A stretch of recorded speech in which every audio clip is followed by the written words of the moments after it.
Selamat bertemu kembali pada perkuliahan K3. Topik yang akan kita bahas pada pertemuan ini adalah mengenai penanganan tumpahan bahan berbahaya dan beracun atau B3. Penanganan tumpahan bahan berbahaya dan beracun ini penting dilakukan di sarana kesehatan seperti puskesmas, rumah sakit, dan apotek. Kenapa penting?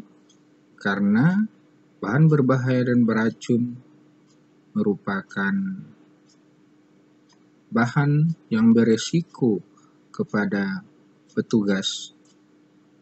Bila bahan atau hazard ini berkontak dengan petugas ataupun lingkungan, maka dapat saja bahan ini memberikan risiko kerja kepada petugas. Mari saksikan pembahasan kita mengenai penanganan tumpahan B3. Jangan lupa like dan subscribe ya.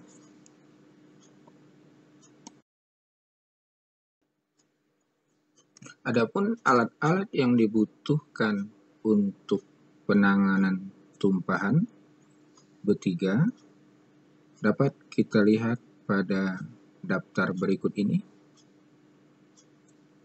Spill kit yang akan kita gunakan. Jadi, alat-alat yang digunakan untuk pembersihan tumpahan itu diberi istilah spill kit. Baiklah, spill kit tumpahan B3 terdiri dari pertama apron, 2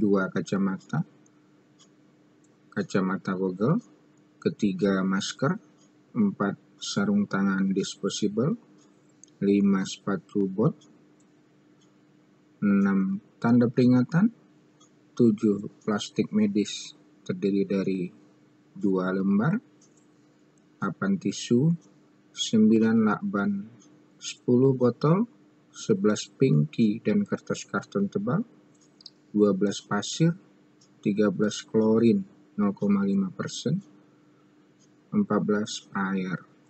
Nanti akan kita lihat bagaimana alat-alat ini digunakan dan kapan penggunaannya yang tepat serta caranya.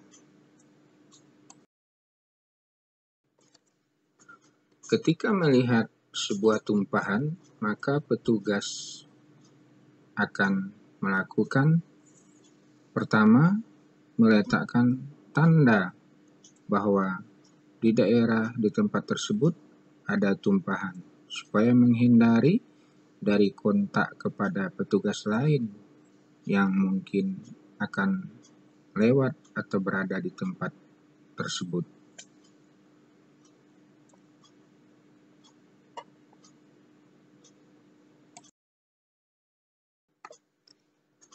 Langkah kedua adalah petugas mengambil spill kit B3 dan membuka spill kit serta menggunakan alat pelindung diri seperti yang sudah ada pada tempat spill kit dan gunakan secara benar. Setelah digunakan, maka pastikan bahwa APD sudah dipasang dengan lengkap untuk menangani tumpahan B3 yang ada. Langkah ketiga, sekarang kita mulai untuk pelaksanaan pembersihan tumpahan. Tumpahan itu bisa saja berasal dari kemasan kaca. Justru itu, kalau dia berasal dari kemasan kaca dan bahan yang ada di dalamnya adalah serbuk atau cairan yang tidak terlalu banyak, maka langkah pertama petugas adalah memasukkan pecahan kemasan kaca ke dalam botol satu yang sudah disiapkan yang ukurannya lebih besar dengan menggunakan pengki ataupun kertas karton yang sudah disiapkan. Kemudian sesudah itu dimasukkan, maka tutup rapat botol satu yang bersangkutan.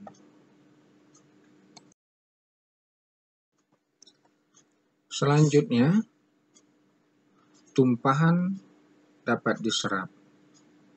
Bila tumpahan cukup banyak, maka bisa cairan diserap dulu dengan menggunakan pasir. Jadi ditumpahkan pasir ke atasnya secukupnya, kemudian setelah diserap, lalu pasir tersebut diangkat dengan pengki dan dimasukkan ke dalam botol.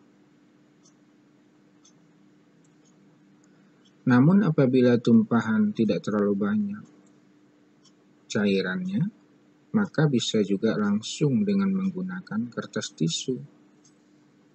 Caranya, letakkan kertas tisu ke atas cairan secukupnya, kemudian tekan dengan menggunakan pinset dan putar berlawanan arah jarum jam. Tisu yang sudah menyerap cairan itu diangkat, dimasukkan ke dalam kantong plastik pertama. Kalau masih ada bekas cairan, diulangi sekali lagi,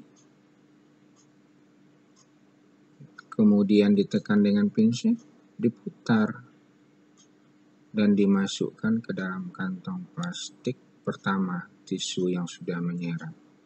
Ulangi secukupnya untuk bisa menyerap tumpahan cairan dengan benar.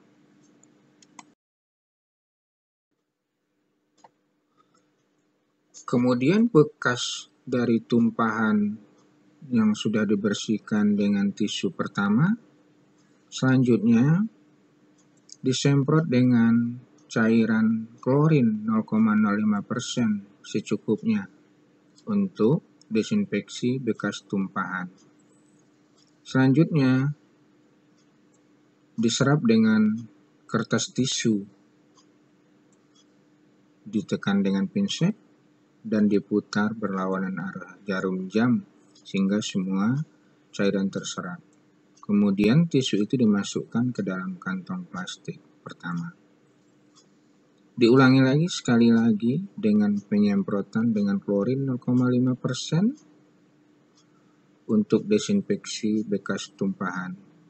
Kemudian hasil semprotan itu dilap dengan kain lap, diputar berlawanan arah jarum jam sehingga semua cairan terserap dan kain lap itu dimasukkan ke dalam kantong plastik pertama.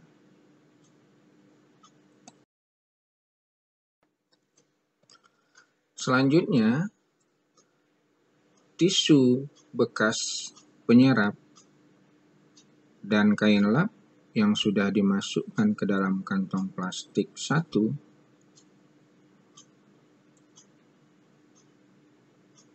dibiarkan terbuka dulu, kemudian APD yang kontak dengan tumpahan dimasukkan ke dalam kantong plastik 2. Selanjutnya, kantong plastik 1 yang sudah diikat dimasukkan ke dalam kantong plastik 2 dan kantong plastik 2 diikat dengan menggunakan lakban, diberi label tumpahan bertiga.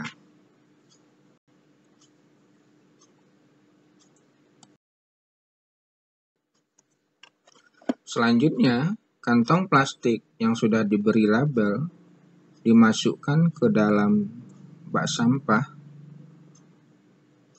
B3 atau bak sampah medis dengan label yang sudah diberikan sebagai tumpahan B3. Selanjutnya, alat pelindung diri yang tidak terkontaminasi tumpahan dimasukkan kembali ke dalam spill kit dan dirapikan. Dan spill kitnya ditutup dengan rapi.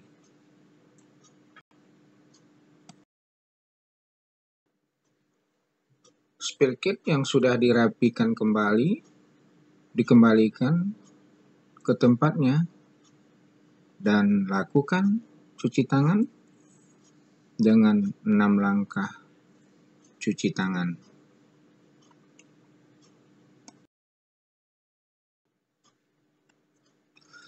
Selanjutnya, pembersihan sudah selesai. Tugas berikutnya adalah pelaporan tumpahan B3. Bagaimana alur pelaporannya?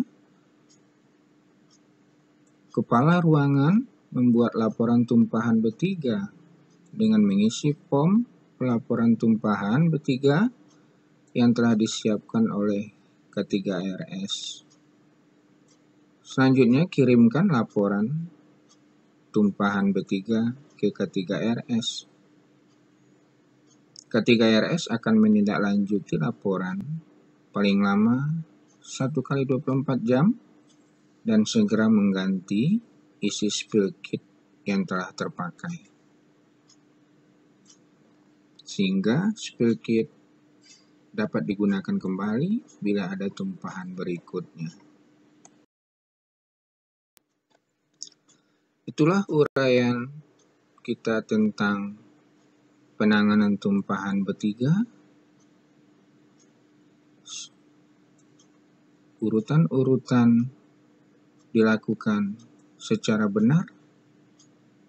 Dengan demikian, tumpahan akan bersih dari lingkungan dan petugas lain akan terhindar dari kontak dengan bahan berbahaya dan beracun. Terima kasih. Semoga jadi pelopor K3. Jangan lupa like ya.